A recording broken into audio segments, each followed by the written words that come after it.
والليل إذا سجى ما ودعك ربك وما قلى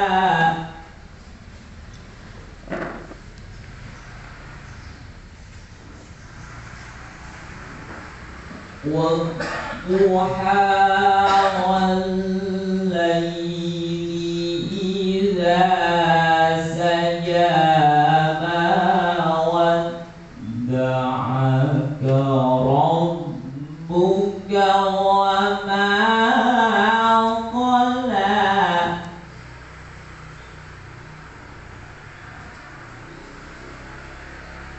وللآخرة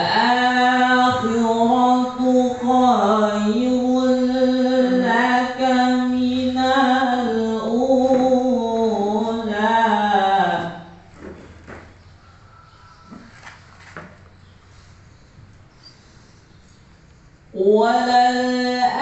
وللآخرة خير لك من الأولى ولسوف يعطيك ربك فترضى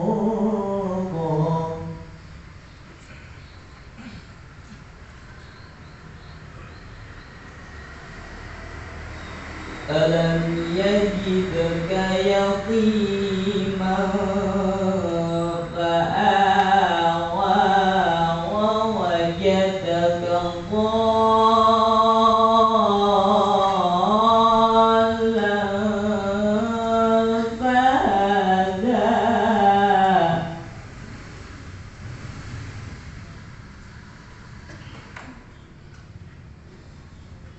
ووجدك ضالا فهدى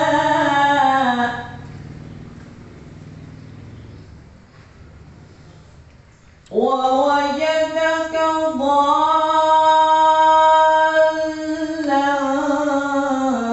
فهدى ووجدك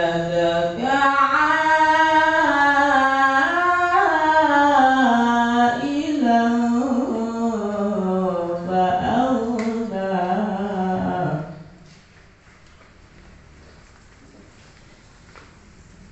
فأما اليتيم فلا تقهر وأما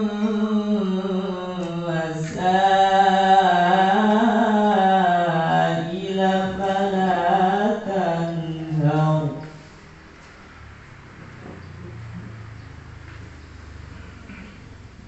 وأما بنعمة ربك فحدث صدق الله العظيم. Assalamualaikum warahmatullahi wabarakatuh. Masya Allah, barakallahu fiikum Iqbal dengan bacaan Al-Quran yang begitu indah ya, yang makhraj hurufnya diletakkan pada tempat-tempat yang tepat ya. Sehingga waktu hanya tadi bukan saja gitu. Saja gitu ya. Jamnya pas gitu. Ya.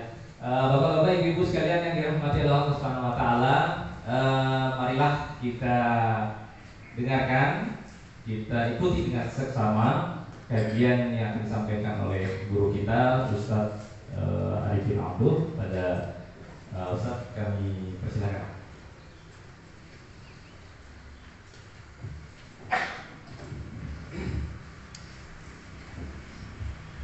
Assalamualaikum warahmatullahi wabarakatuh. Assalamualaikum warahmatullahi wabarakatuh.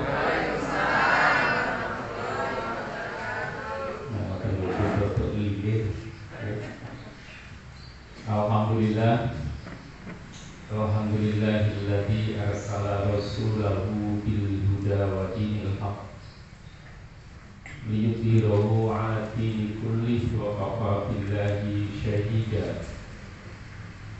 أشهد أن لا إله إلا الله وحده لا شريك له له الملك وله الحمد وهو على كل شيء قدير وأشهد أن محمدا عبده ورسوله أرسله بشيرا ونذيرا وداعيا إلى الله وسراجا منيرا.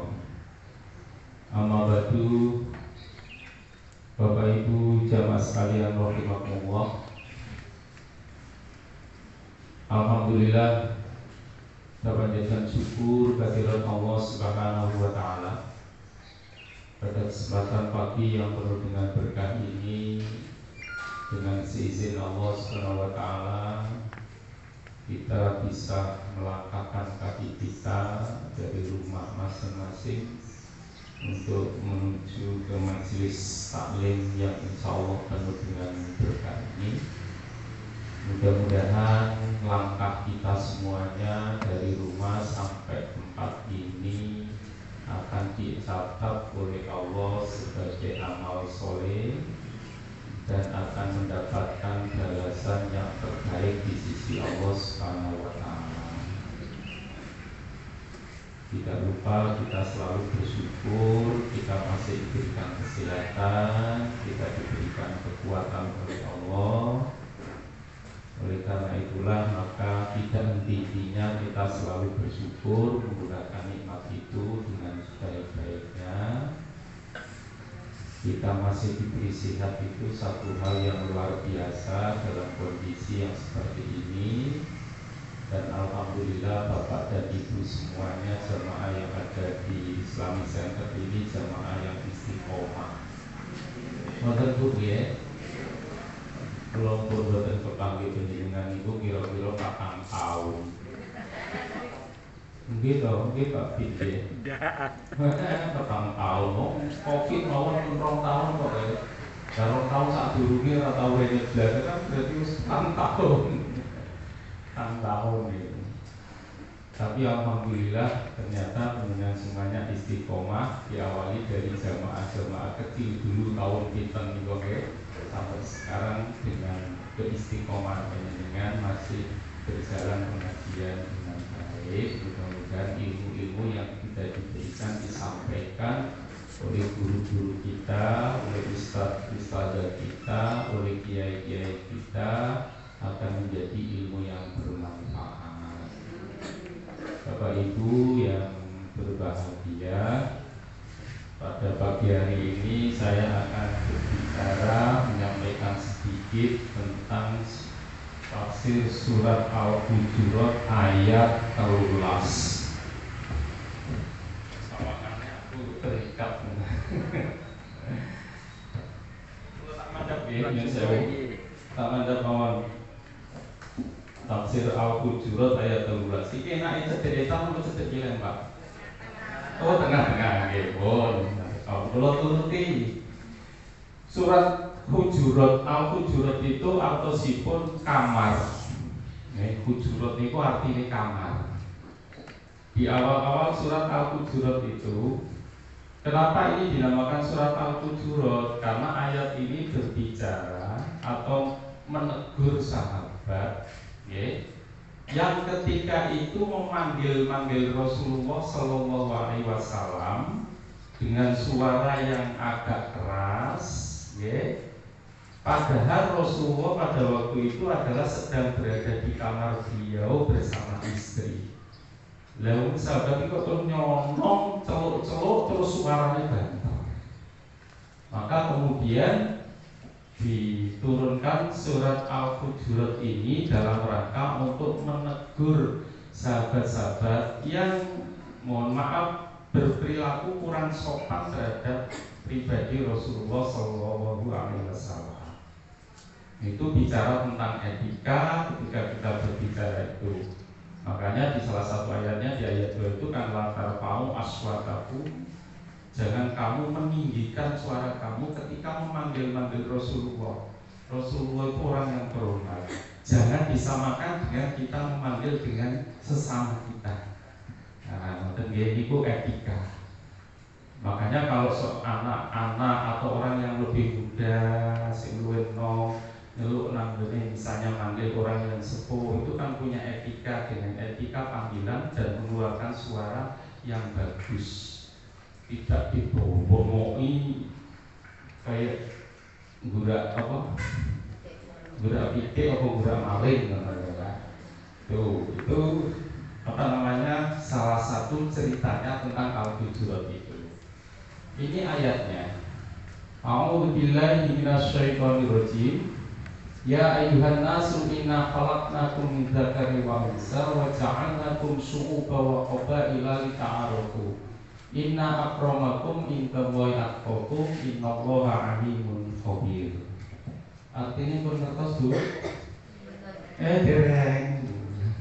Sing kagungan Al-Qur'an digital, HP itu jenengan kan ngene Qur'ane lho. Masa kok drama Korea top HP ini ya. Oke. Ini artinya, wahai manusia, sesungguhnya kami menciptakan kamu itu dari seorang laki-laki dan seorang perempuan, dan menjadikan kamu berbangsa-bangsa dan bersuku-suku supaya kamu saling kenal mengenal. Sesungguhnya orang yang paling mulia di antara kamu di sisi Allah ialah orang yang paling takwa di antara kamu. Sesungguhnya Allah Maha Mengetahui lagi Maha Mengenal. Nah, ayat ini dimulai dengan ya ayyuhan nas. Yang saya beri warna merah itu Anas. Anas itu artinya apa? Manusia. Qul a'udzu birabbin nas. Coba kita sedikit gali. Allah memanggil manusia itu dengan memakai kata-kata Anas.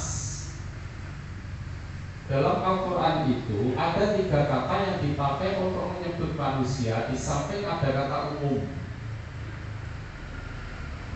Yang pertama, suatu ketika Allah menyebut manusia itu dengan istilah bashar atau al-bashar. Basar atau al-bashar. Sinten sing namanya basar? Kadang-kadang terusannya Basaruddin atau Basir. Al-Basar atau Basar. Ini. Ya. Kata basar itu di dalam Al-Quran itu disebut oleh Allah 20 kali.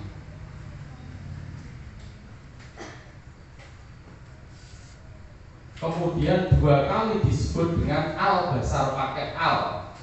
Namanya kalau dalam bahasa disebut dengan lam takrib. Al-basar.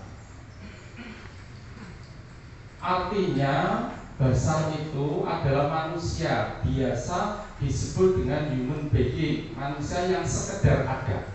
Itu basar.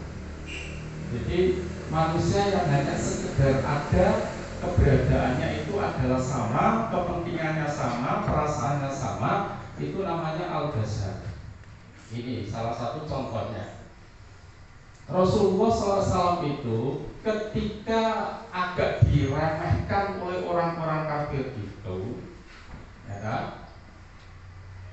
Kemudian diperintah oleh Allah Subhanahu wa taala untuk menjawab, "Qul innama ana basarun mislukum."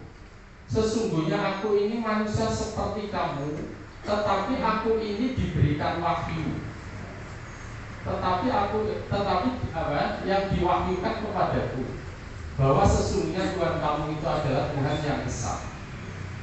Di sini disebut dengan basar. Menyebut basar itu adalah menyebut tentang Rasulullah itu manusia biasa. Cuma kelebihannya adalah Rasulullah itu diberikan wahyu oleh Allah. Jadi di satu sisi basar itu adalah sesama kita yang kepentingan, perasaan dan lain-lainnya itu sama semua manusia. Itu namanya basar. Manusia itu secara hukum yang kodrat yang sudah ditentukan oleh Allah itu mempunyai perasaan yang sama, mempunyai beberapa hal prinsip di dalam hidupnya itu yang sama antara satu dengan yang lain. Contoh, bapak-bapak itu kalau dompete kandel, ini berarti kan ada isinya apa bu? Nota. Kertas koran, ya. Oke, ATM itu ada isinya. Dompetnya kandel, ini kira-kira lo kan melaku bareng ya tegak, ya lah. Terus ya wajahnya ini apa? Ibu-ibu nggak tahu betul. Dia toh, kodok toh, kalau bapak-bapak. Ibu-ibu kalau dicadong sama suaminya 1 bulan misalnya 50 juta. Menurutku ya amin menurut. Amin. Iya, sopo ngerti. Bapak-bapak itu laki-laki soleh kok. Bayarannya 20 juta, tetapi nyadongnya iso sampai Korupsi. orang ngomongan ibu ya. Itu ketika menjenengan senyum antara ibu yang satu dengan ibu yang lainnya sama sebenarnya. Itu namanya perasaan besarnya sama. Ya. Perasaan kemanusiaannya sama. Itu namanya besar. Ketika menjenengan tidak makan 1 hari, rasanya dia lapar. Wabeh menungso kuwi ya rasane ngono. Rasulullah sendiri itu juga gitu. Ya kadang lapar, kadang kenyang, itu kan. Ketika tidak minum juga haus, gitu. Itu namanya besarnya. Ini, ya, yang pertama. Kata besar digunakan untuk menunjuk manusia dari sisi kemanusiaan secara kasar. Butuh makan, butuh minum, butuh kenyang, kadang ya lapar, kadang ya sakit, lemah. Suatu ketika kita itu kan gini, kadang-kadang males, wah bener-bener rasanya ngeri. Dia lah, kadang-kadang kalau budal kering itu kadang-kadang suatu ketika dalam minggu-minggu tertentu ngomongnya tanggalnya wis kurang,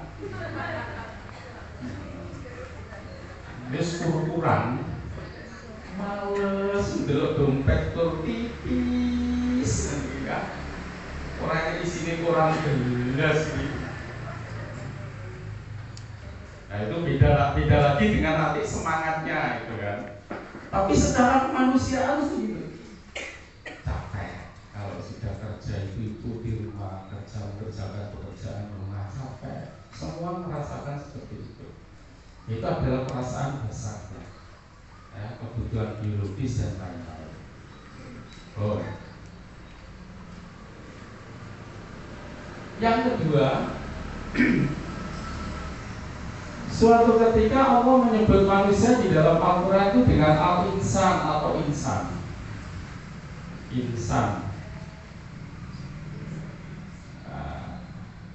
Insan yang mana? Ya, menurut bahasanya bukan manusia yang mana, insan yang mana. Namanya lagu-lagu Mencalon itu. Insan itu dua kali disebut dengan al-insan. 1 kali disebut dengan insan, ada alnya, dan yang ini tidak ada alnya.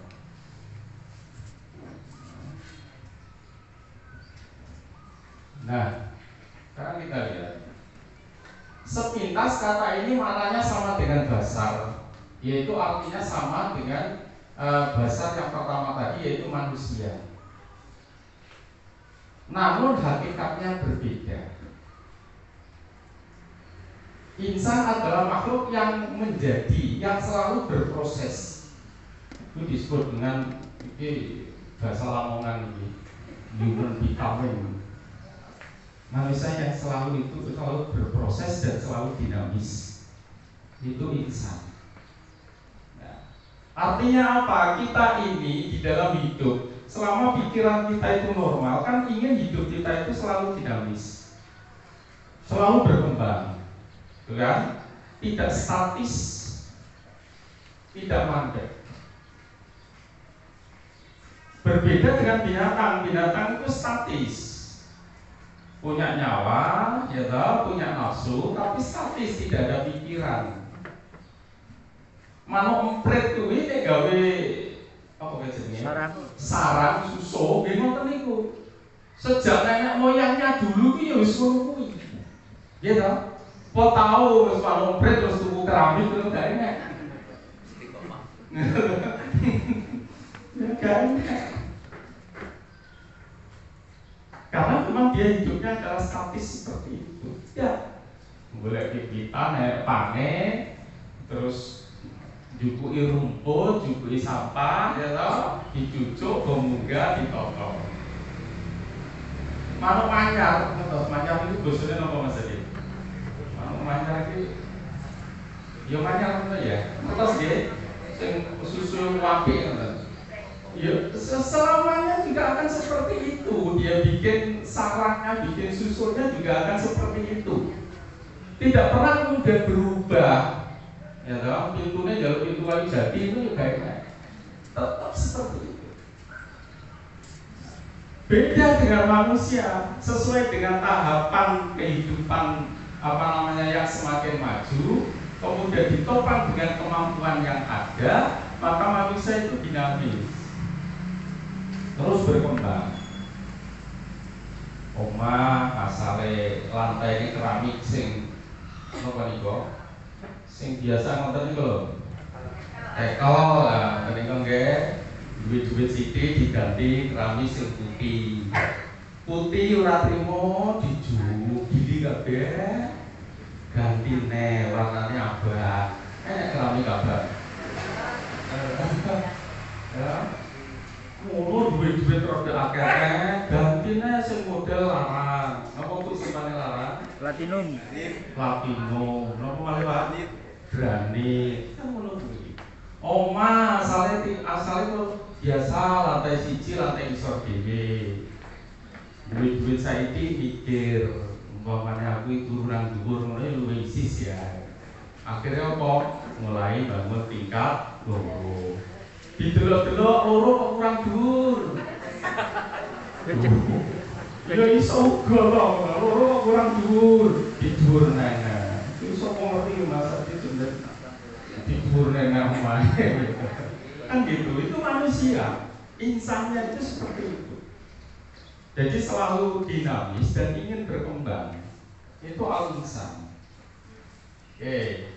Jika dasar bersifat statis, insan memiliki karakter bergerak dinamis menuju arah kesempurnaan. Ini loh. Jadi kalau tadi saya bandingkan antara binatang dengan kita sebagai manusia itu, mohon maaf, manusia itu sesuai dengan perkembangan zaman dan perkembangan ilmu pengetahuan, maka akan semakin dinamis.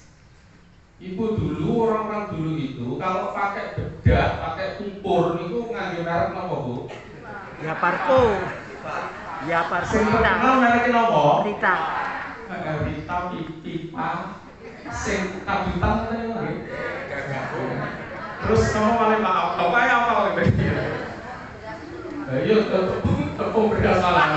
Ini gue kok. Masuk beda kayak gitu. Ya dulu kan begitu.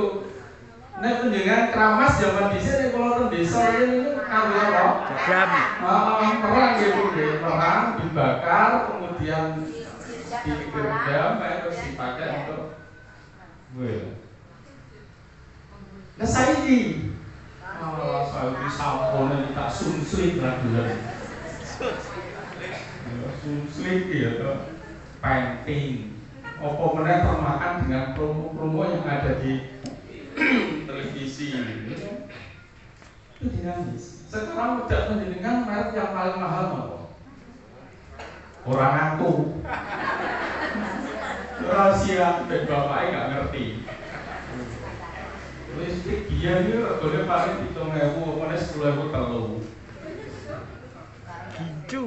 Sekarang nggak usung. Wah iya 125. Apa ya Pak? Kandani.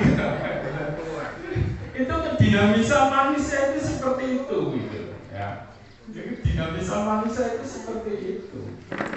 Jadi disebut dengan al-insan itu adalah begitu. Selalu dinamis gitu kan. Makanya Allah menyebut suatu ketika bicara tentang kedinamisan manusia, Maka Allah menyebut di dalam Al-Quran itu dengan kata-kata insan atau al-insan, ya, al-insan. Oke. Berarti insan adalah menjadi, bukan sekedar ada, seperti bahasa tadi sekedar ada. Keberadaannya akan membawa manfaat bagi orang lain. Menjadi becoming adalah proses bergerak maju, mencari kesempurnaan dan merindukan keadilan. Dengan merindukan keadilan, merindukan kasih sayang bapak-bapak, merindukan kasih sayang ibu-ibu, ibu-ibu merindukan kasih sayang bapak-bapak. Semakin sepuh, semakin kuat rasa kasih sayangnya. Itu ideal. Semakin sepuh, semakin kuat rasa kasih sayangnya antara sang suami dengan sang istri. Penjenengan kira-kira merasakan begitu? Alhamdulillah, ini yang jujur ibu-ibu. Berarti ibu-ibu itu merasakan kehangatan kasih sayang dari bapak-bapak. Makanya bapak-bapak harus lebih perhatian lagi kepada istri, kepada ibu-ibu. Perhatian yang lebih itu bukan hanya sekedar materi yang lebih saja, itu pendukung saja. Pendukung dan penting. Enggak juga kan. Ada yang ngomong malah pemersatu, Pak. Gitu. Dianggap orang nyatu berarti orang mempersatukan. Ya. Mempersatukan suami, istri dan anak serta saudara. Ya. Itu dengan cara cadung yang banyak, Pak. Mencelari. Ya. Tetapi ingat, seorang suami karena seorang perempuan itu adalah ingin mendapatkan kasih sayang, maka seorang suami harus banyak-banyak lebih perhatian dan harus lebih banyak-banyak mendengarkan curhatan seorang istri. Nah, itu curhati saya di rumah nih, apa Bu? Alah, dia tuh tahu cerita. Menurut rasanya dia boleh tidak aman. Dulu oke. Senajan ceritanya istimewa, tapi jangan ngomong Pak. Daripada ibu-ibu nanti cari telinga lain untuk tempat cerita. Ya. Boleh pengen gaya malah. Yang ketiga Anas yang tadi di dalam Al-Hujurat tadi. Anas manusia. Qul a'udzu birabbin nas. Katakanlah aku berlindung dengan Tuhannya manusia. Anas itu apa? Kata ini merujuk pada hati manusia secara luas, bukan sekedar individu. Ya, kita ini sudah mulai bicara tentang tidak sekedar individu, tidak sekedar person. Ya, tidak sekedar person. Biasa diterjemahkan dalam bahasa Inggris dengan people. People itu komunitas, masyarakat, atau manusia yang berjamaah.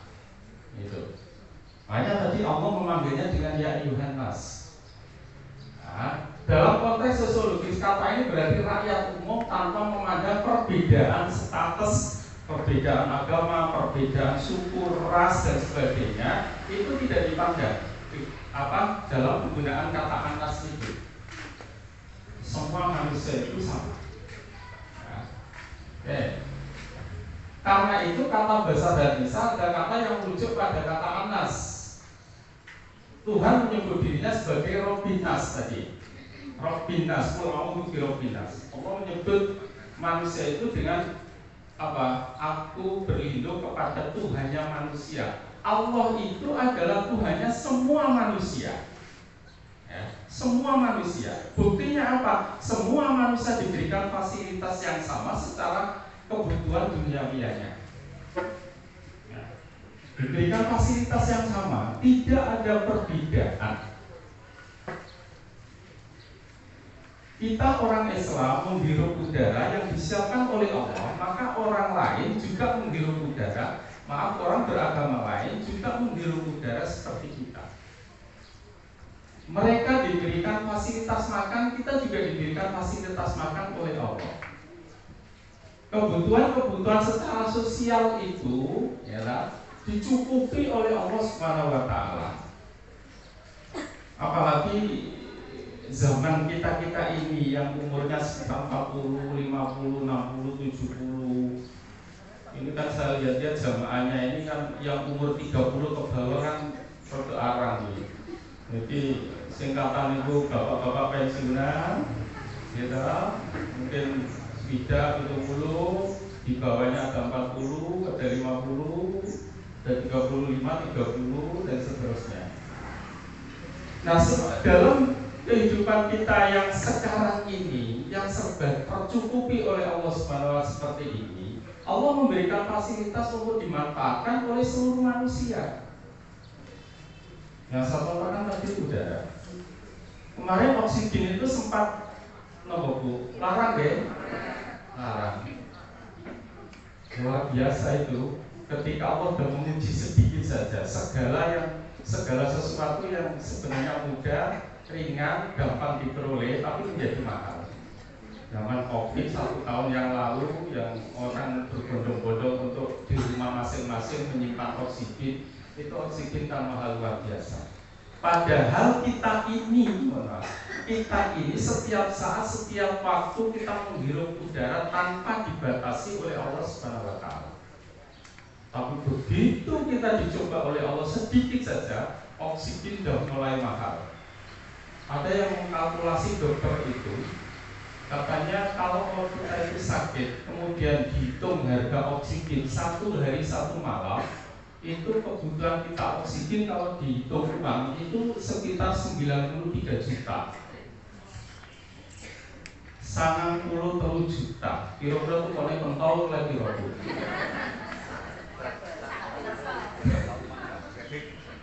Coba. Itu baru oksigen. Ya, itu baru oksigen. Baru udara yang setiap saat ini kita hidup. Baru 1 poin. Kita ini di dunia diberikan beberapa poin oleh Allah untuk menikmati. Tetapi syukur kita itu loh, kira-kira imbang apa ora kalau banyaknya pemberian Allah itu.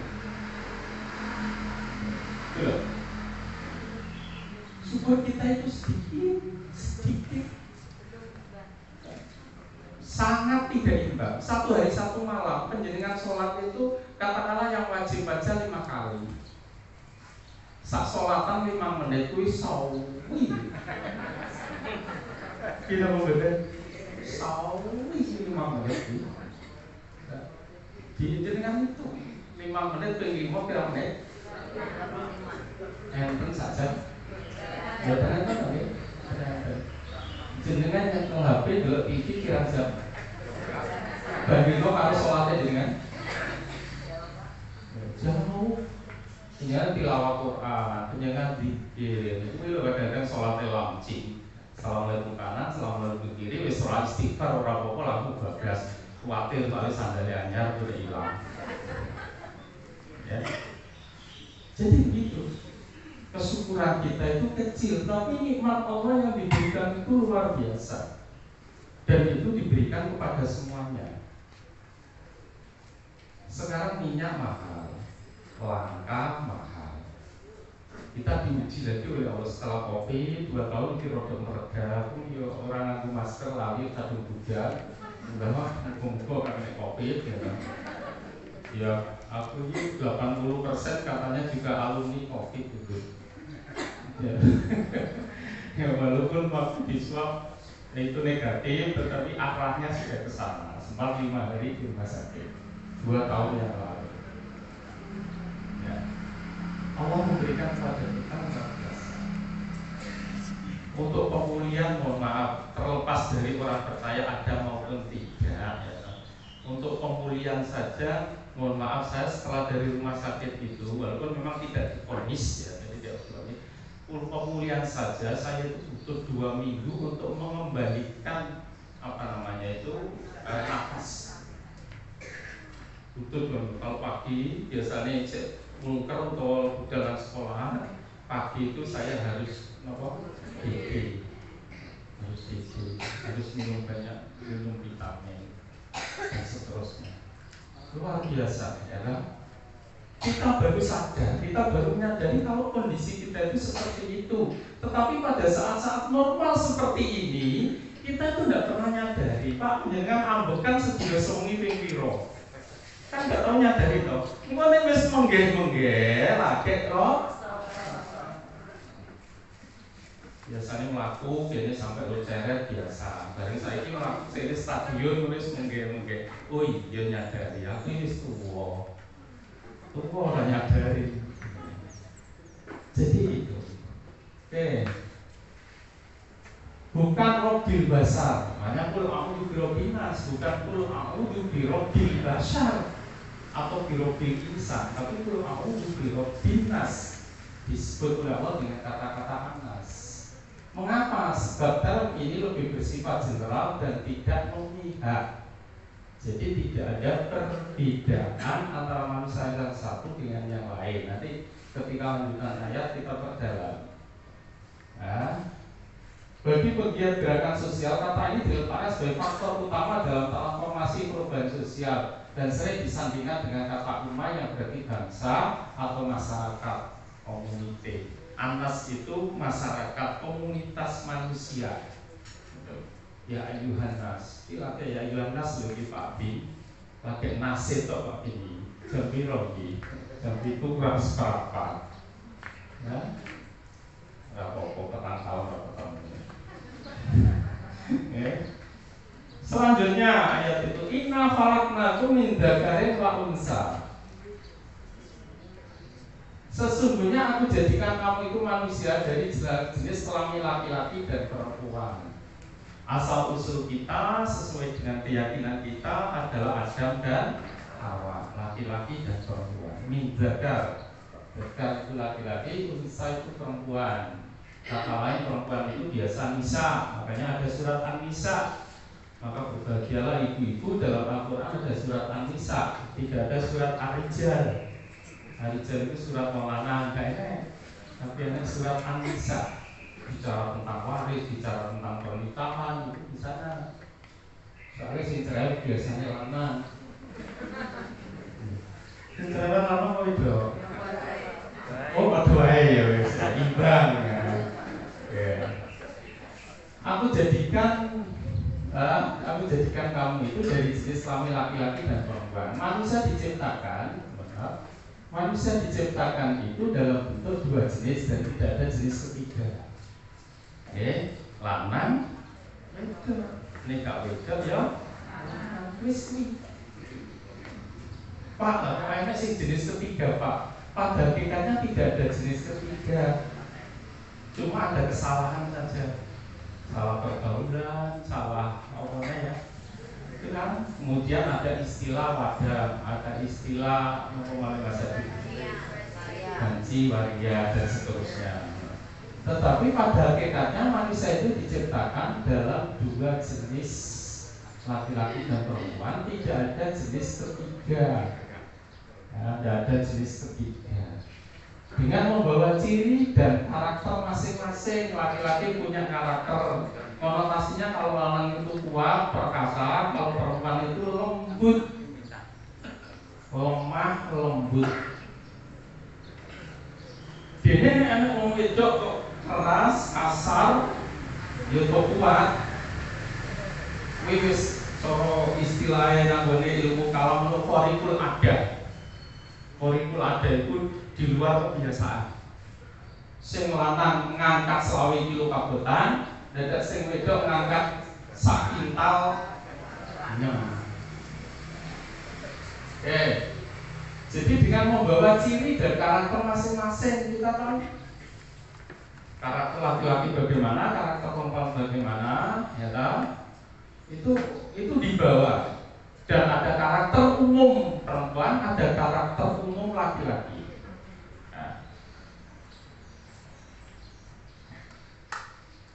An-nahyu anit tafakuri bil insaf wa baina tasawi biha bi anna khalqahum min dzakarin wa unsa, yakni Adam dan Hawa. Ini salah satu tafsir yang saya ambil di Al-Mawardi. Jadi larangan untuk tafakur bil ansab. Tafakur bil ansab itu apa? Bermegah-megahan, sombong-sombongan karena keturunan. Satu sama lain itu tidak boleh kemudian saling membanggakan ansabnya, nasabnya. Bangga. Iki keturunannya rakyat jelata, manggoke nang kono. Iki keturunannya rakyat menengah, manggoke nang kono. Iki keturunannya ning ratan. Ning ratan. Biasanya nyambut gawene nang ratan. Nah, istilahnya enek darah biru. Pengkotak-kotakan yang semacam itu, ya toh, dari sisi kemanusiaan ini adalah sesuatu yang tidak boleh, ya. Jadi an-nahyu anit tafakur bil ansab. Tidak boleh kemudian kita mengkotakkan, mengkalkulasikan atau membedakan manusia itu dari itu. Ketika baju kita warnanya berbeda-beda, maka tidak kemudian kita menghina kepada orang yang bajunya berbeda dengan kita. Terus ya, mungkin kan nenek sing senengi abang, nenek sing senengi ireng, nenek sing senengi hijau, nenek sing senengi kuning. Ya wis sak seneng-senenge. Lambenan abang ya ora usah dikomentari, lambenan ireng ya ora usah dikomentari teman-teman. Kecuali bapak misalnya melihat istrinya, "Dek, macak ngono kok ketoke kok kurang pas." Lah ngono kuwi benar. Tetapi kalau kondisi seperti itu kemudian menjadikan kita itu bercerai-berai, itu yang dilarang. Apalagi kemudian terkait dengan, kalau dalam bahasa kita itu terkait dengan perbedaan keturunan, perbedaan nasab, perbedaan suku, atau perbedaan bangsa. Sing seneng klambi hijau silakan pakai baju hijau, yang seneng kuning silakan pakai kuning, yang seneng merah silakan pakai merah, yang seneng apa nih? Lalu kayak partai. Ini loh, ya. Jadi tidak boleh kemudian karena apa? Ada kecenderungan manusia itu kemudian membanggakan. Ada orang terlalu membanggakan keturunannya. Jadi keturunannya dibangga-banggakan. Nenek moyangku ini bisa dari lurah, bisa dari pejabat tinggi. Ternyata tipe DWE nasibnya beda.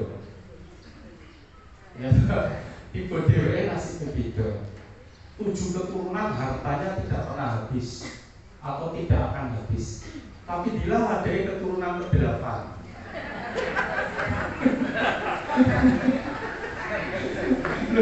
gitu. Jadi itu keturunan ke-8. Jadi rakyat Jumat kok mau 7 turunan kok salahnya bisa nyapa istilahnya kok munculnya terus 7 turunan. Kok rasa anak turune yang mulai wis karuan. Kok ngomongnya kok 7 turunan. Lha dhewe nasibe dhewe keturunan ke-8. Karena kebagian apa-apa. Oke, jadi tidak boleh gitu kan. Lalu tafakur itu berbangga. Makanya di dalam Al-Quran itu kan ada tafakur, ada takasur. Tafakur itu kesombongan yang dilakukan karena kelebihan yang dimiliki. Takasur itu artinya ake-akean, oke-okean. Kasur itu kan banyak. Takasur Allah kumut takasur. Telah melalaikan kamu itu atakasur, ake-akean. Ya toh, pakai motornya wong saiki lho nang omahe paling gak mesti loro. Takasur. Boleh, nggak apa-apa kita punya motor 2, motor 3, mobil 5, mobil 10, rumah kita tingkat 5 ke bawah, nggak apa-apa. Lo berjaga ini, nggak apa-apa, boleh, nggak apa-apa. Tetapi jangan sampai kemudian itu menjadi takasur. Takasur itu saling oke.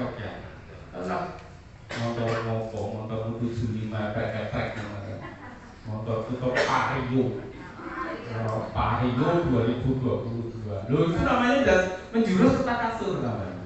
Ya, nanti ujung-ujungnya nanti jadi tafakur kan, sombong, bangga, mengecilkan orang, mengecilkan keberadaan orang. Kita ini sama. Lihat ujung kita itu nanti sama. Kita nanti akan menempati tanah, ruangan yang di dalam tanah hanya ukuran pinter 2 meter kali 1. Omah tingkat 5 mengisor ditinggal. Pario 5 ditinggal, ya.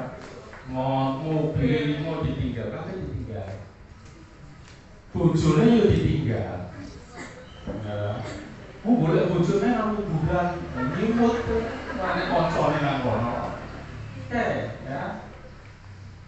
Jadi Allah menjelaskan tentang persamaan wa bayyana tasawiya fiha bi anna khalqahu min dzakarin wa unsa. Allah menjelaskan persamaan manusia itu karena mereka itu diciptakan dari jenis laki-laki dan perempuan, yaitu Adam dan Hawa. Inna khalaqnakum min dzakarin wa unsa. Aku jadikan kamu itu jenis laki-laki dan perempuan. Berikutnya, lanjutan ayat. Wa ja'alnakum syu'uban wa qabaila, dan aku jadikan kamu itu berbangsa-bangsa dan bersuku-suku. Kebetulan kita berada di Indonesia, suku kita suku Jawa.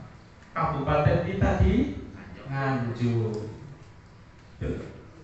Ada orang yang ada di saudara kita di Papua, ada yang di Sumatera, ada yang di Sulawesi, ada yang di Bali. Itu. Semoga wakabaila ditempatkan oleh Allah seperti itu. Nah, jadi tidak dijadikan satu melutak, mencar. Dan masing-masing punya ciri dan punya khas masing-masing. Antara suku yang satu, jangankan antar bangsa. Mohon maaf Bapak Ibu, kalau panjenengan melaksanakan ibadah haji itu, ketika sudah di sana, nanti akan tahu dari berbagai macam bangsa, orang dari berbagai macam bangsa. Ada sing ini, ada sing ini, ada sing ini, ya. Mohon maaf, ada yang putih, gitu kan? Putih, dukur, irunge wangi. Oh, ini biasanya nek wong dan jangan mengarah untuk Turki, ya, Pakistan. Di satu sisi penjenengan kalau melihat, mohon maaf, ya ini bukan ras. Kalau sudah melihat orang Kutub, orang Sudan, ya, orang-orang yang ada di benua Afrika, mereka punya khas ciri khas kulit tersendiri. Hitamnya kalau bukan hitam seperti kita. Aku kan Iran, tapi kan yang manis ya. Sopo sing arane aku manis saja. Boleh harus lagi. Tapi hitamnya kan hitam kalau bukan iya. Mereka punya ciri khas masing-masing. Kita yang ada di Indonesia ini saja sudah bisa bedakan. Oh, wong Jawa. Oh, wong Aceh. Aceh itu ada ciri khasnya. Kalau punya perhatikan itu watak apa namanya? Bukan wataknya ya, tapi fisiknya itu. Nah, orang maaf Papua ya, Papua gitu. Dia punya ciri khas terkait dengan fisiknya seperti itu. Oke. Jadi Allah menjadikan kita itu berbangsa-bangsa dan bersuku-suku dan ciri khasnya yang berbeda-beda gitu. Wong Nganjuk ini ngomong biasanya gitu. Nanti enak sih gitu. Wong Solo biasa ngomong gak maem ngapain wong sepuh jika nganjur kursi biasa. Jadi kan harus kaget bulan lamongan terus enak wong kuwi. Nomone tamu terus sikile nganjur kursi itu biasa. Nek arep mangan tuh kan mangan dong. Masa kan boleh ngomong sepuh yo. Kuwi jero gak apik. Kadang-kadang sih rodok kasar. Ora enak apa ngomongnya. Kok ngerti bahasanya mau lamongan kalau enak. Ramangan, orang badok ya. Kuwi rodok lumayan gurih saiki. Kadang-kadang sih luwih kasar nek. Itu ciri khas. Ciri khas istilah ya yang muncul karena apa? Karena kita ini memang berada di suku dan qabail, dalam berbangsa dan bersuku-suku. An-nasuba an-nasab al-aqdam wal-qabail an-nusub al-aqrab. Ini kan ada kata suku. Suku itu adalah keturunan atau manusia yang jauh. sedangkan Qabail itu adalah nasabul akrab. Nasabul akrab itu ya yang dekat-dekat. Makanya disebut kalau bangsa itu kan konotasinya jauh, luar negeri, Malaysia, Singapura, Eropa, ya kan? Mesir, itu kan jauh. Itu namanya su'ub, itu disebut dengan nasabul abad. Yang kedua, kalau Qabail, qabilah, biasa kita mengenal dengan istilah kabilah, itu adalah nasabul akrab, keturunan-keturunan persaudaraan yang dekat seperti kita, satu bangsa.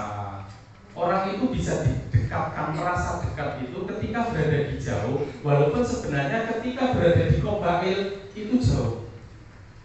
Ngertos ya? Jadi misalnya kalau ada pelajar kita yang kemudian belajar ke Mesir, ke Al-Azhar, itu di Indonesia itu jauh. Ada sing teko Jawa, Jawa Timur, ada sing teko Aceh, ada sing teko Sumatera, ada teko Medan, ada teko Jakarta. Tetapi ketika sudah kumpul di sana, mereka itu seolah-olah datang. Alah kok juga wis tak contohnya mau ngakui ngomong-ngomongan, tak contohnya aku ngomong-ngomongan. Teko nang Nganjuk. Entah ngomongan ki aduh. Nang kene kan agak bagul-bagul lho, ngomong-ngomongan to nggih. Soto Lamongan. Penyetan Lamongan. Memang Lamongan senengane penyet-penyet. Penyetan Lamongan. Terus apa kuwi jenenge bebek goreng, ayam goreng Lamongan. Kuwi jane ngono omahe kadado saka aku. Ada sing jare 10 kilo, ada sing 40 kilo, ada sing 50 kilo. Tetapi ketika ketemu di sini ngomong ngobrol, wis seolah-olah menjadi dekat kaya dulu. Lho carane bisa murah ya ngono kuwi to. Membuka rahasia to pagare iki. Kan ngono Pak. Merasa dekat. Sama dengan kita ketika haji aja. Haji kemudian kumpul dengan berbagai orang dari Indonesia, ada yang sama-sama dari suku yang berbeda, pulau yang berbeda, maka ketika di sana ketemu itu selalu menjadi dekat saudara kita. Ya. Walaupun kita berbeda Qabail, berbeda suku.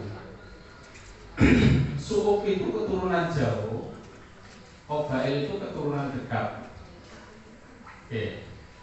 Loh, kami itu lebih kira tes loh. Dibandingkan apa betul? Aku ini khawatir gitu loh. Aku kan udah ngomong jadi kan bokongnya panas, pengen mulai rawani.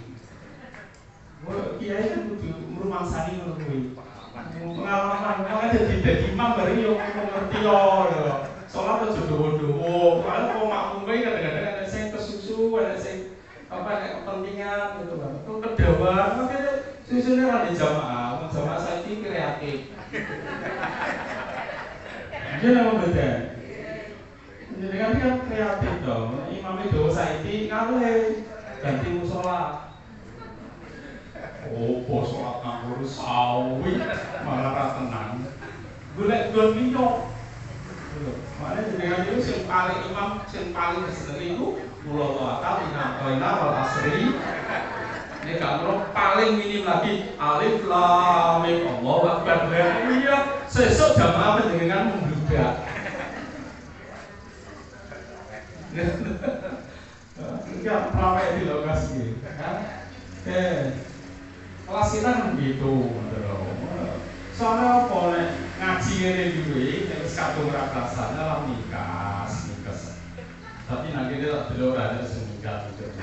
Jadi bokongnya jatuh kabeh. Oke, su'ub Qabail tujuannya apa? Kita dijadikan bersuku-suku dan berbangsa-bangsa, lita'arofu, supaya kamu saling mengenal. Nah, mengenal secara personal karakter, mengenal secara budaya antar suku bangsa. Kita supaya mengenal, gitu kan? Tadi saya katakan tadi, oh ketika kita melihat orang seperti ini, oh berarti orang Papua. Kita melihat seperti ini, oh orang Sudan. Kita melihat seperti, oh ini orang Turki, orang Pakistan, itu. Ini omongannya ini, oh berarti orang Nganjuk. Karena orang Nganjuk ini ciri khasnya adalah ya toh, konotasinya mangan karo nunjuk, ngan karo njuk. Makan kalau muncul. Jadi sebenarnya ingat, kita ini akan mudah mengenal orang tanpa melihat orang tersebut ketika karakter kita ini, ketika karakter seseorang itu sudah menyatu dalam pikiran kita. Ibu kalau bapaknya mundur dari kantor maupun dari dari mana-mana ke rumah, ibu berada di dalam kamar. Ketika dengar suara motornya, itu penjenengan sudah paham bahwa oh bapakmu nggak boleh. Baru dengar apa? Suara motornya. Soalnya apa? Ciri khasnya dewe-dewe. Anak sing ya iya. Ciri khasnya sendiri-sendiri.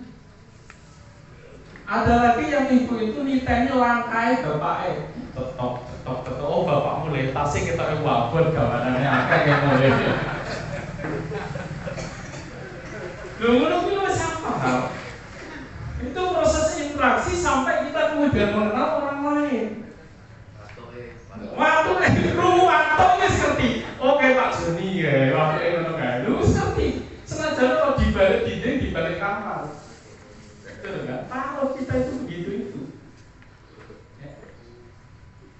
Penjelasan kalau di sini, saya sering contohkan Bapak Ibu, kalau di sini kan jamaah yang sudah istiqomah. Manggoe hampir sama loh ya. Artinya setiap minggu sini baris pertama, baris kedua, baris ketiga. Nggak saya gurih dhewe, lho ngarep ini orang pantes. Dengaran ngarep. Penjenengan senang gurih mesti ditanya oh ngarep kae ibu kae. Ngarep kae ibu kae. Kan lho. Ngerti nggih? Ngaji itu kalau semakin dekat kiai maka semakin banyak barokah. Maka dekat-dekatlah sama kiai.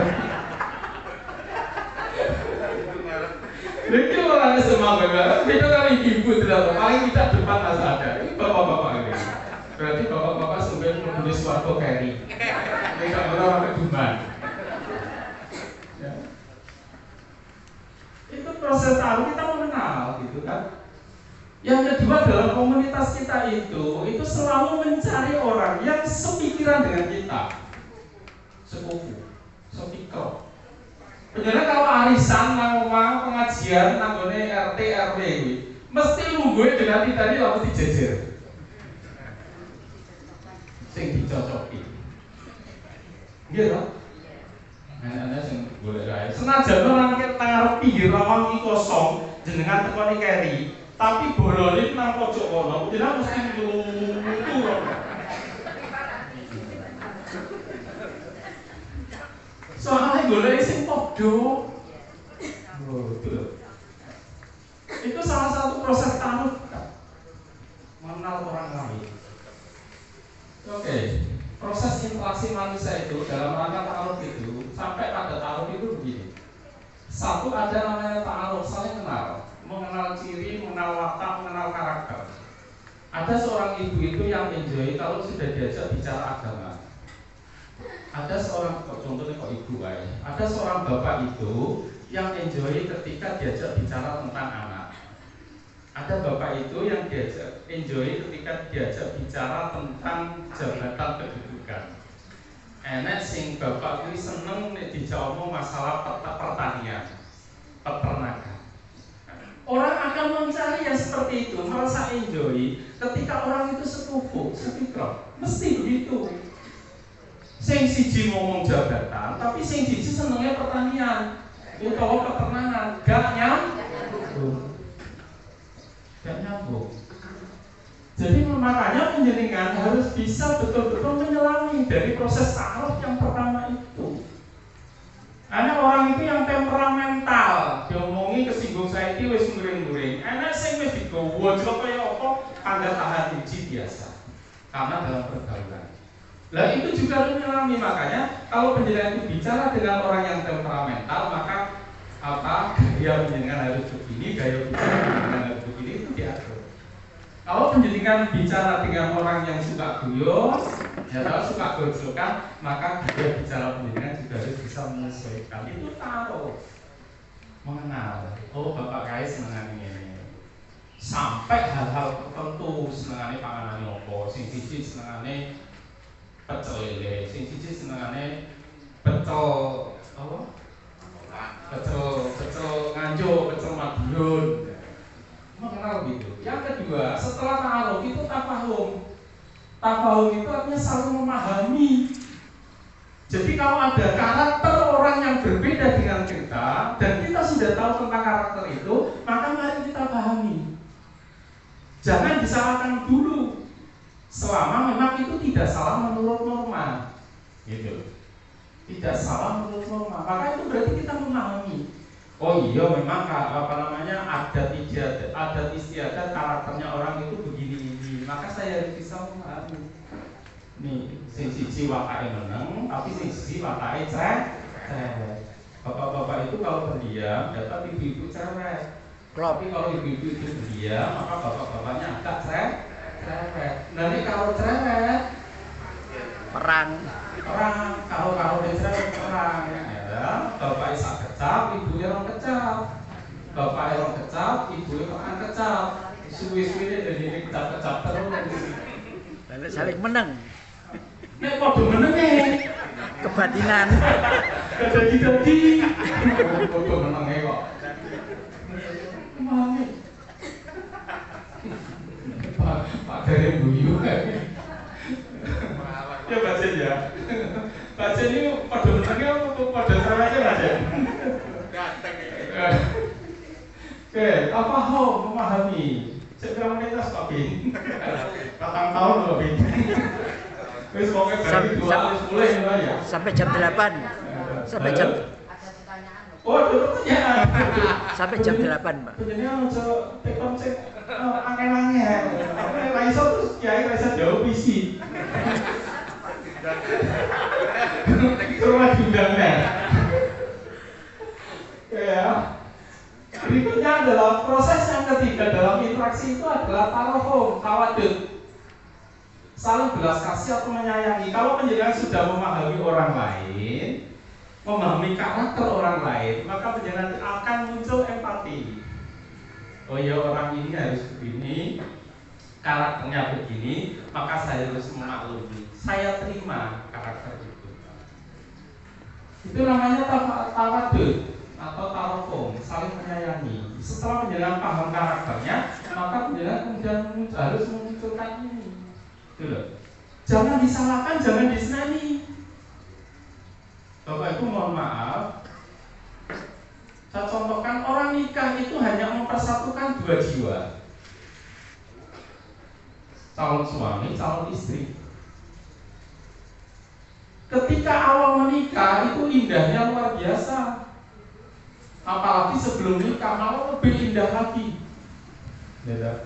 Nah kadang-kadang keindahan itu sirna, keindahan di awal pernikahan matanya itu sirna ketika sudah saling memahami. Proses yang kedua tidak dimunculkan dengan proses yang ketiga. Tawadud itu sama dengan mawaddah itu loh. Makanya kalau orang-orang memberikan fatwa nanggone manten itu kan ada mudah-mudahan sakinah, mawaddah, warohmah. Biasanya disingkat apa? Samara. Samara. Dulu istilah saya ini kan aneh-aneh. Tawadud itu menyatukan 2 orang ini saja sulitnya luar biasa loh Pak. Okay? 2 orang kalau tidak sama-sama memahami dan sama-sama menyayangi itu sulitnya luar biasa. Makanya itu suami istri kenapa kemudian banyak yang perceraian? Itu karena tadi tidak kemudian bisa saling memahami, yang ketiga kemudian memunculkan rasa empati, rasa kasih sayang dan menerima keberadaan dari pasangan masing-masing. Sehingga apa? Yang dimunculkan itu kemudian perbedaan. Pokoknya anak wis kadung 5, kerjaan zaman Covid kena PHK besar. Wis.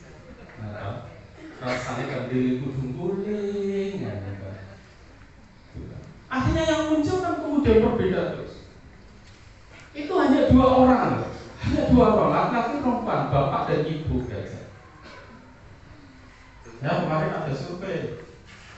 waktu yang lalu itu saya baca di salah satu media itu di Malang itu setiap tahun, setiap bulan itu hampir 800 kali perceraian. Kabupaten Malang. Mikirin kok orang Indonesia, orang Indonesia orang sana. Nganjuk itu katanya sekitar 600 atau berapa ya? 400 atau 600 ya. Apalagi dengan adanya COVID kemarin. Seperti itu. Dengan alhamdulillah bisa bertahan. Dengan sisa-sisa tenaga yang ada, dengan dulu kita sisa-sisa tenaga, sisa-sisa kekuatan yang ada itu kan, dampingi bapak-bapak yang sudah pensiun setia gitu kan, itu munculkan tawadud itu, rasa kasih sayang yang abadi. Nalika sik mantennya kan udah berangkat nanggur, napa nek pelaminan itu apa namanya? Wade ngoten niku gandengan itu. Zaman saiki coba nyenang bayangin, saiki jadi sombong luar biasa.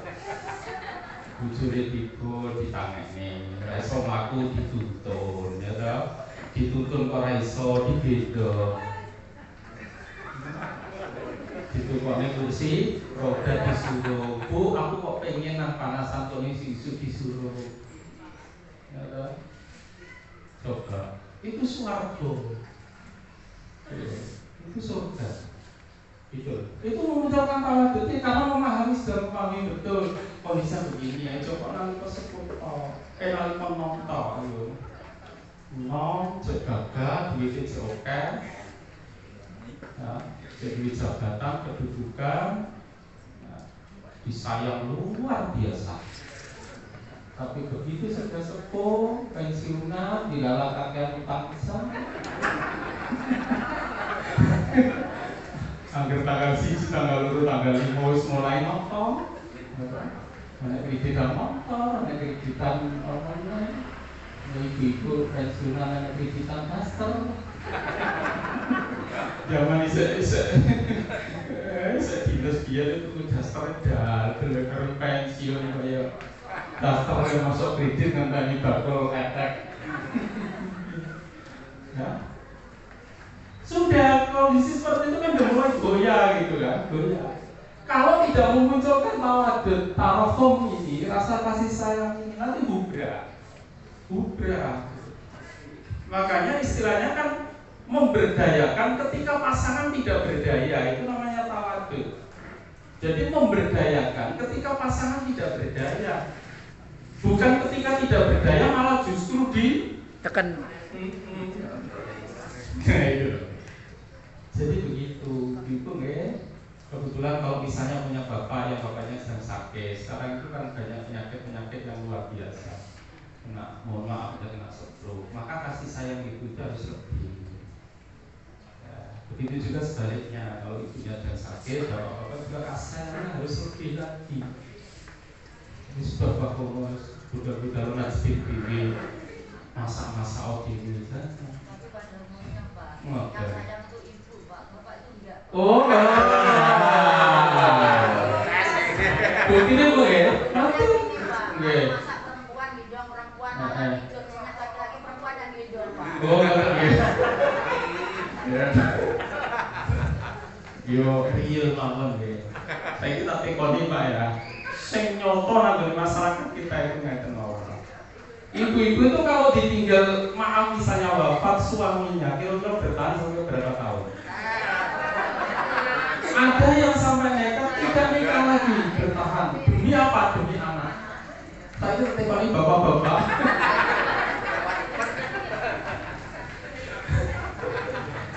Bapak-bapak kalau ditinggal mati oleh istrinya kira-kira berapa tahun?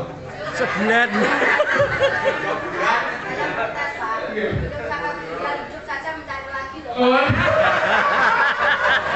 Ini baru zaman ini loh bu.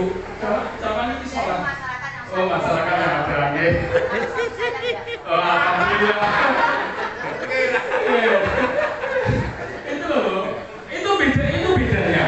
Tetapi itu naluri. Yang penting itu sah, yang penting itu legal, yang penting itu secara normal bagus. Itu banyak kok terus muncul nih ngono.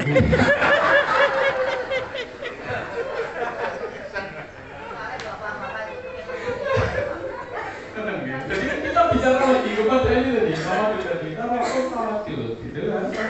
Jadi rasa kasih sayang, rasa empati, memberdayakan pasangan ketika pasangan tidak berdaya, gitu. Jadi ketika tidak berdaya, semakin setia ketika pasangan tidak berdaya. Ini contohnya hanya dua. Para artis itu nikahnya di Arab Saudi, di depan Ka'bah, di Masjid Nabawi, gitu kan. Setahun Tapi cerai. berantakan. Gitu.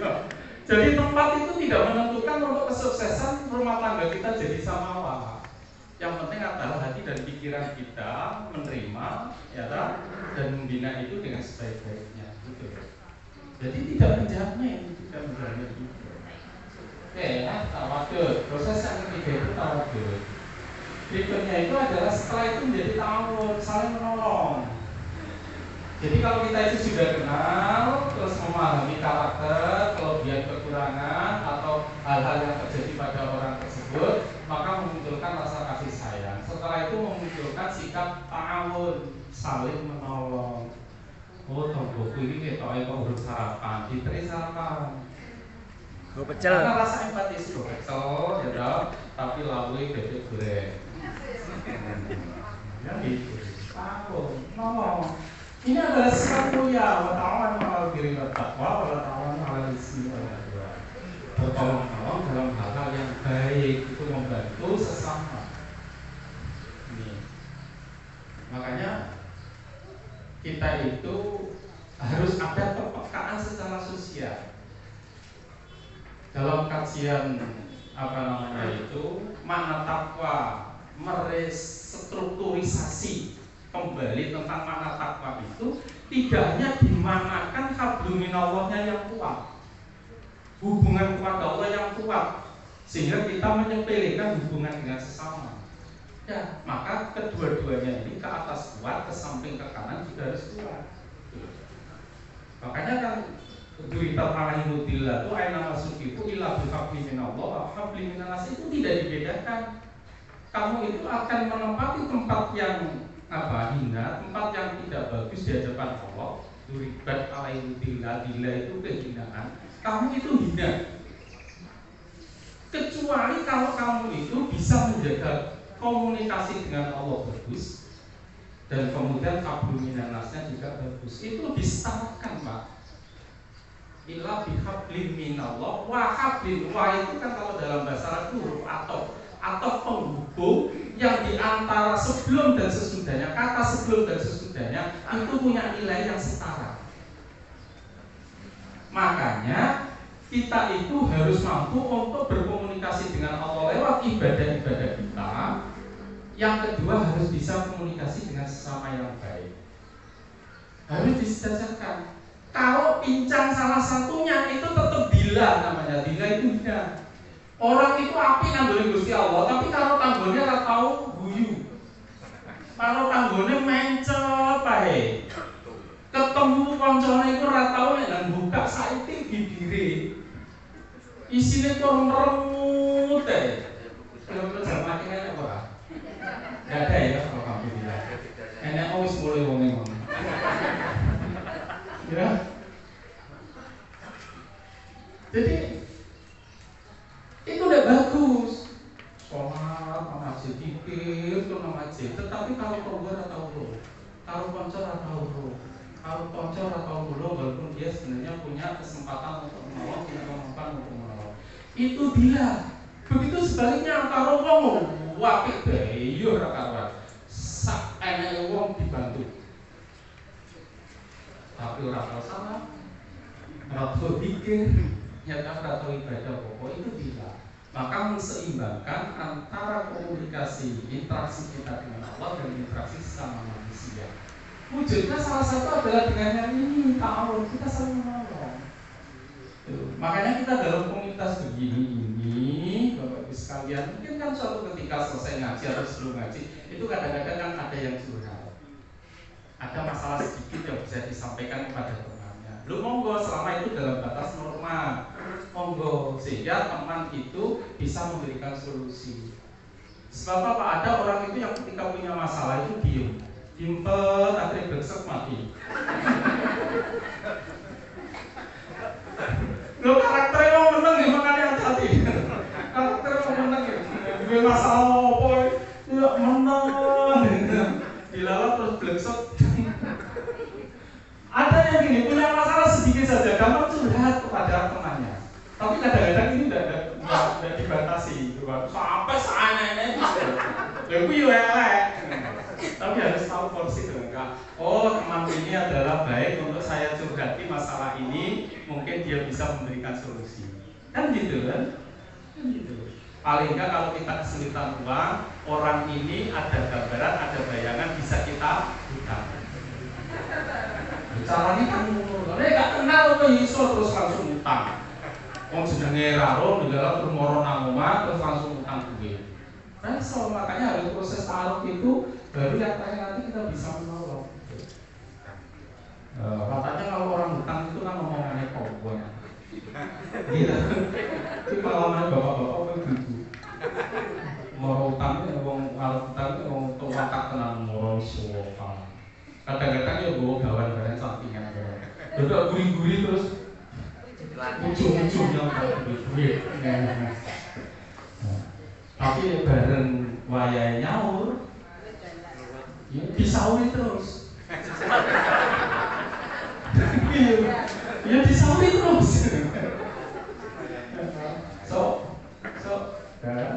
Oke, jadi proses tahun ya, kita saling menolong. Maaf. Ini ada hadis Rasulullah. Rasulullah bersabda, "Tarokum minna fi tarokum bihi matawa di tarokum tawadud." Ini dari yang saya ambil istilah ini. Wa ta'atu fihi kama salil jasadi. Perumpamaan kamu lihat orang mukmin itu di dalam persaudaraannya itu, dalam kasih sayang, dalam membina rasa belas kasihan terhadap sesama, itu seperti satu jasad, satu tubuh. Ya, satu dengan yang lain sesama mukmin itu seperti satu tubuh. Idza staqamu wan tada ala salim jasadi bisani wal kumah. Kalau salah satu dari anggota tubuh kita ada yang sakit, maka yang lain merasakan. Tangan sing loro mripat ngingeti, nek lorone tenanan mripat iso bebes. Ora kok terus tangane dijar-jar, sing bebes tangane gak iso. Nek sambat mesti nganggo mulutnya. Ini namanya kama salin jasad. Dalam hadis lain itu kama salin jasad diwakil seperti satu tubuh yang menyatu. Itu diumpamakan di dalam rangka pergaulan kita sesama muslim. Gitu loh kan? Sama muslim. Penjenengan rawuh kesini gitu loh. Koncone biasanya cowok guya-guyu, ngoten ta nggih? Guya-guyu kok dino iki kok sawangane alun. Iya toh. Cuma ajak salaman ya serang gas. Terus penjenengan kan sebagai saudara kadang-kadang kan terpikir kok orang podo karo dia terus bareng ngaji jajal dicedeki jane apa to kayaknya masalah apa oh iya aku ada masalah bila orang ngomong cuma perasaan itu terlalu ini absennya begitu pakai hadisnya salah satu mendukung aja hadisnya itu seperti jasad yang satu itu kita itu ya. Makanya kalau sudah berteman akrab, berteman karib itu begitu loh. Kadang-kadang gak hitung-hitungan gitu kan. Sampai kadang-kadang mementingkan temannya daripada bojone loh, itu sing salah. Mementingkan koncone. Koncone utang duit piro butuh opo dituruti lho. Nek kalau bojone malah terakhir kalau yang kayak itu coba gitu kan. Harus seimbang juga. Makanya jadi bapak harus terbuka masalah ekonomi, terbuka masalah uang. Misalnya samene ku ya samene. Itu loh kita udah terbuka. Dene kok memberi kita diberikan pada istri untuk cadongi tiap bulan, penjenengan butuh lagi, diminta lagi separuh ya apa-apa. Sing penting bojo nah sing penting iki nek pengen penjenengan mulia ya ikhlas sing koyo ngono ki mau. cabungnya 5 juta, di jalurnya 2 juta, itu darat apa namanya dana kenakalan tuh di. Tahu ya, saling tolong. Lanjut. Nah ini inna akramakum indallahi atqakum, baru stressingnya, penekanannya Allah itu setelah bicara tentang komunitas Anas. Ketika bicara tentang manusia secara umum, people tadi atau umat tadi itu, maka kemudian Allah memberikan stressing. Apa? Sesungguhnya yang termulia di antara kamu adalah yang paling bertakwa. Itu penekanannya. Penjenengan klambi hijau, klambi biru, klambi kuning, klambi opo ae, lorek-lorek, ya. Silakan. Baju penjenengan itu mahalnya bagaimana, silakan. Tetapi itu tidak bisa menentukan kemuliaan kita di hadapan Allah. Ingat, insyaallah. Tidak bisa menentukan kemuliaan di sisi Allah, bukan kemuliaan di sisi manusia, tapi tidak bisa menentukan kemuliaan kita di hadapan Allah. Tetapi yang bisa menentukan kemuliaan itu adalah atqakum, yang paling bertakwa. Sing klambine abang paling bertakwa berarti paling mulia. Sing klambine hijau paling bertakwa yaitu yang paling mulia di hadapan Allah. Istilah takwa yang terambil dari kata takwa yang berarti menjaga, melindungi atau memperbaiki. Dalam definisi umum itu gini. Intisalul ma'murat wa ijtinabun nawahi. Menjalankan perintah dan menjauhi larangan. Ini biasa ya kita dengar di khutbah-khutbah itu, ya. Oke. Erat sekali kaitannya dengan prinsip kesolehan secara sosial. Orang yang bertakwa itu adalah di samping dia mampu untuk menjaga komunikasi dia kepada Allah, maka secara sosial dia soleh, dia baik. Ya. Gaya komunikasi dengan orang lain juga begitu. Muslim dituntut untuk soleh secara individu dan soleh secara sosial. Kita itu dituntut begitu, Pak. Jadi jangan diri kita saja yang soleh, tapi secara sosial kita nggak soleh. Itu nggak bagus. Tadi sudah saya ungkapkan. Derajat keluhuran Muslim itu diukur dari nilai takwa. Tinggal kita nanti mencari kemuliaan di hadapan Allah atau mencari kemuliaan di hadapan manusia. Kemuliaan abadi adalah kemuliaan di sisi Allah. Itu yang paling abadi. Kemuliaan di hadapan manusia itu kemuliaan semu. Karena rumah kita bagus, mobil kita bagus, jabatan kita tinggi, dimuliakan orang lain. Tetapi kemuliaan itu kemuliaan semu. Suatu ketika kalau sudah dicabut oleh Allah, selesai. Sudah selesai. Rampung. Zaman biyen sing jabat jenenge judine sik apa kuwi jenenge? Mandi. Jadi yang kemarin dari pejabat itu judi anak buah ini tok wis gemeter. Jajal saiki wis pensiun. Nduding nangene ketar-keter lho ora wis wedi. Zaman digoyone Pak Harto, nduding menterine ya to, nduding tentarane ngene tok wis wedi. Itu mungkin dikatakan sebagai satu mulia. Tetapi begitu kemuliaan itu kalau diukur dengan kemuliaan di hadapan manusia itu tidak ada yang abadi. Kemuliaan yang abadi adalah kemuliaan yang di sisi Allah. Dan ingat, ketika kemuliaan abadi yang di sisi Allah itu sudah ditanamkan pada kita, maka tidak ada satupun yang bisa menghina. Kalau kita mulia di hadapan Allah, di sisi Allah itu mulia abadi, tidak bisa ada orang yang menghina. Tetapi kalau kemuliaan itu di hadapan sesama manusia, suatu ketika, Pak, ketika Allah sudah mencabut kemuliaan itu, kemudian ditunjukkan semuanya, maka akan menjadi turun derajat, kemuliaannya akan hilang di hadapan manusia. Contohnya akeh anggota DPR sing korupsi ngono kae, anggota DPR gagah mobilnya mewah. Ya, mulia di hadapan istri, di hadapan anak, di hadapan masyarakat. Mulia. Tapi begitu dicabut oleh Allah kemuliaan itu dalam waktu sekejap, kecekel lalu KPK, piye? Itu namanya kemuliaan yang semu. Maka kita tinggal pilih. Karena hidup kita itu pilihan. Kita memilih kemuliaan abadi atau kemuliaan semu. Nah, itu loh. Ini iso Kuwi memang di hadapan manusia kita mulia, di hadapan Allah kita juga mulia. Maka itu ideal. Ya, duit akeh, omahe apik, tapi yo soleh, solihah. Sregep ngaji, sregep tilawah, sregep sholat, sregep jamaah. Tapi duit di dalam masjid, bawa mobil luar biasa.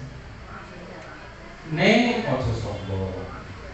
Ideal kan gitu.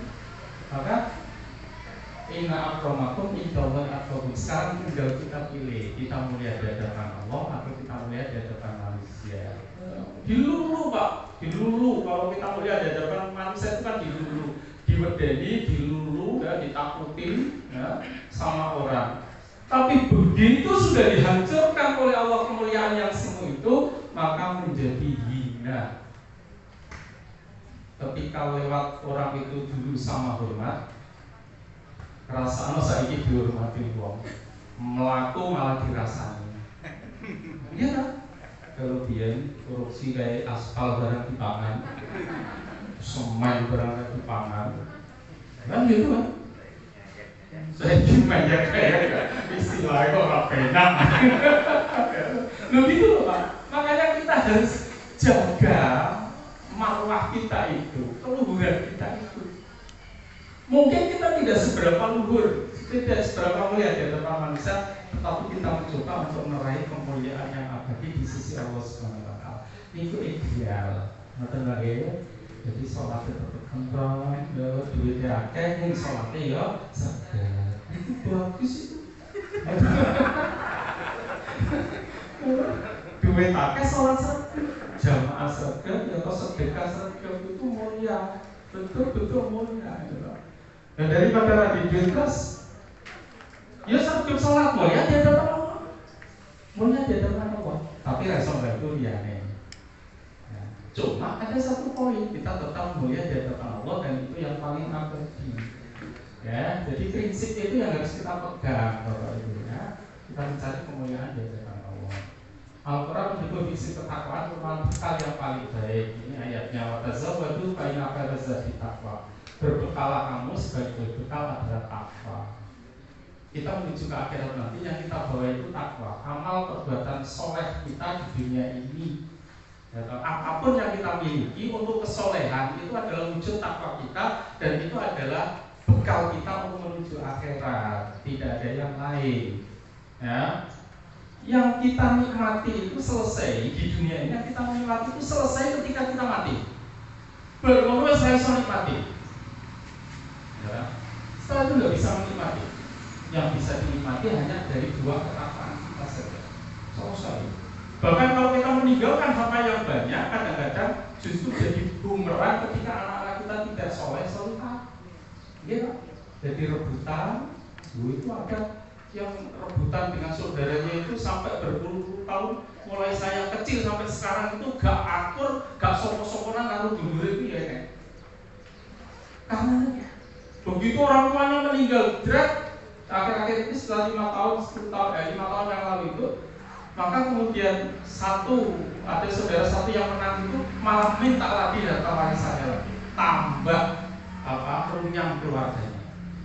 Karena tidak tadi menyiapkan generasi soleh yang bisa menerima dan mengatur, ya toh. Sementara kemudian dia hanya bisa menikmati dalam batas waktu ketika sudah meninggal.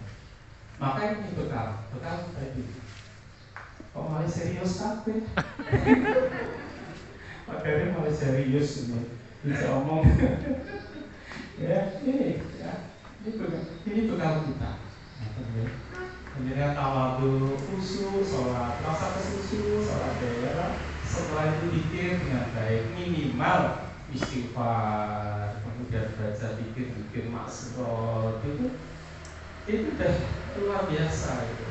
Wujud daripada kedekatan kita kepada Allah SWT. Yang terakhir, ayat ini ditutup dengan innallaha alimun khabir. Sesungguhnya Allah itu mengetahui lagi maha waspada.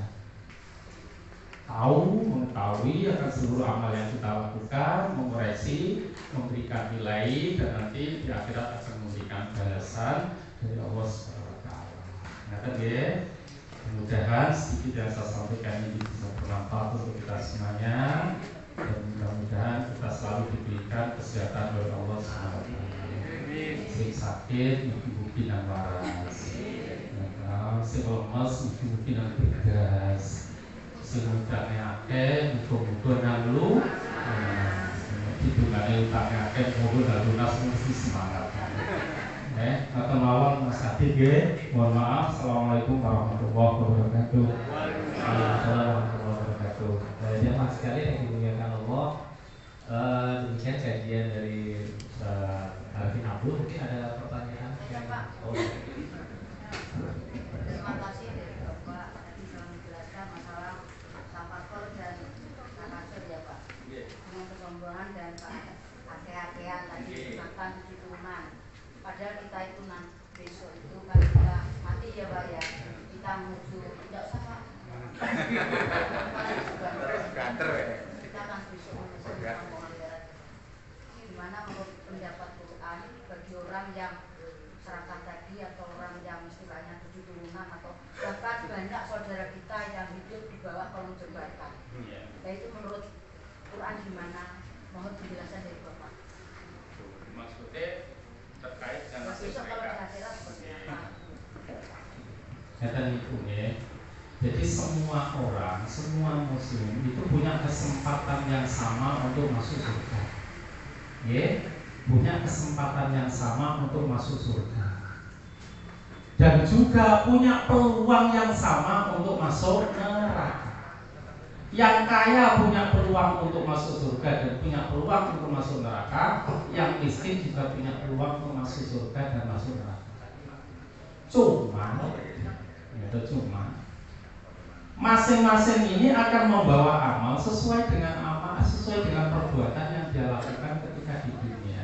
Kalau dia miskin tetap tabah, hidup di bawah kolong jembatan, mohon maaf misalnya begitu, tapi dia tetap tabah, kemudian tetap hidup yang diatur Islami, sholatnya jadi tetap betul-betul diperhatikan. Ibadah-ibadah yang lain juga diperhatikan sesuai dengan kemampuan dia, maka dia juga punya kesempatan yang sama untuk masuk surga. Okay? Jadi jangan kemudian kita memvonis orang yang seperti itu kemudian terus mesti mlebu neraka. Lihat dulu. Okay? Orang yang kaya juga sama, punya kesempatan yang sama untuk bisa masuk surga dan punya peluang yang sama untuk neraka. Bahkan mohon maaf, wong sugih kuwi peluang rokoknya ya rada akeh.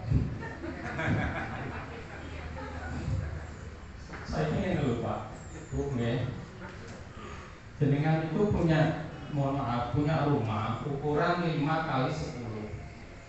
Sama orang yang punya rumah ukuran 20 kali 20 atau kali 50. Kira-kira cara dimeteri ngono ombol iki. Ombol sing 20 mesti 50 ta nggih. Nah, sok ben kuwi nek ngisap kuwi yo. Nek meterane kira-kira omahe meterane cilik sing dikisap ya saiki. Makanya penjenengan duitnya saiki isapnya ben gampang. Orang-orangnya isapnya. Soalnya apa nek duitnya akeh isapnya iku yo.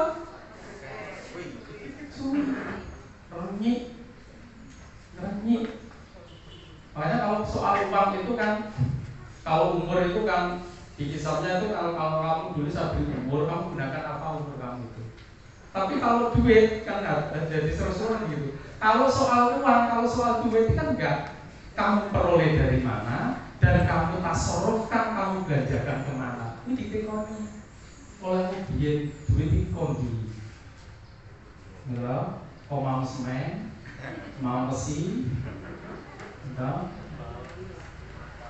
terus bermuno wis oleh kok tasarruf nang apa? Nggo bayar SPP anakmu, nggo blonjo bojomu dan seterusnya. Maka hisabnya itu berproses seperti itu. Ya, hisabnya berproses seperti itu. Nah, nek wis duwe opo-opo, barangnya terbatas, omahe cilik ya hisab entek didelok kok oh iya. Kayak dompetnya nalika urip paling ngambilnya 2 senti. Saiki berarti gampang ya, kisah itu gampang. Kesempatan orang kaya masuk surga juga besar karena dia punya kesempatan untuk sedekah, untuk menolong orang lain. Zaman Rasulullah para sahabat itu ada yang protes.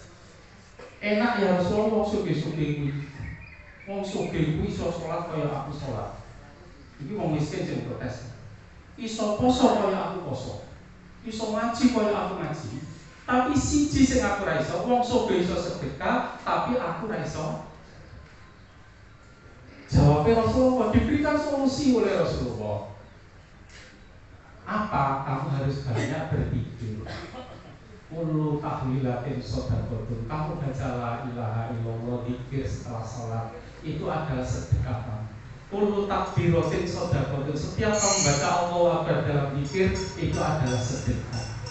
Wa kullu tahmidatin shadaqatun. Setiap penjenengan membaca alhamdulillah tahmid itu maka itu adalah sedekah. Iso ganti kaya sedekah wong sing sugih ngekeki duit. Yo kurang apa? Makanya sing kira-kira duit arep nyumbang kok ra iso, maka banyak-banyaklah membaca kalimat thayyibah. Paling tidak masya Allah, tomboku iso tuku ngono. Aku ra iso. Masya Allah, karo ngelus. Tapi kan dikembalikan kepada Allah. Gitu. Jadi itu solusi, ngoten lagi. Makanya nggak usah khawatir. Jadi saya katakan punya kesempatan untuk masuk surga dan punya peluang masuk ke dalam neraka. Sedekah akhir iso ya sedekah sing cili-cili ya kan. Cili-cili recehan. Jadi paling enggak sing paling cili kan 1000 wis sarang-arang ya 2000. 2000 itu nek istiqomah kuwi insyaallah bagus daripada 1.000 bar ngono ndak riyo-riyo. Ya benar ya satu lagi ada lagi Mas. Ini banyak bagaimana hukum menikah itu bagi orang yang sakit jiwa. Iya. Terus kelanjutannya yang pertanyaan kedua, bagaimana keabsahan dari pernikahan tersebut bagi kalau ketahuannya itu setelah ijab kabul dan memiliki anak. Jadi yang pertama itu bagaimana hukum nikah bagi orang yang sakit jiwa. Terus yang kedua itu bagaimana keabsahan dari pernikahan.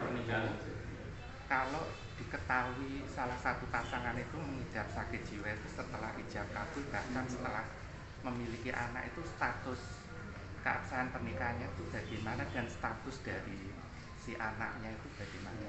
Mohon ya. Kalau posisi ketika ijab kabul itu kok gila, maka jangan diijabkan. Sudah tahu betul ya Mas? Ya, kalau sudah tahu misalnya ini umpama sudah tahu betul posisi ketika ijab kabul itu adalah memang posisi gila, maka tidak usah diijabkan karena menjadikan tidak sah. Orang gila itu tidak masuk dalam catatan. Ngerti ya? Maksudnya tidak ada rufi al-qalamu an salasin kan? Penanya, pulpennya malaikat itu tidak nyatet pada 3 golongan. Wong turu sampai tangi, bocah cilik sampai gede dewasa. Yang ketiga adalah orang yang hilang akalnya sampai dia berakal.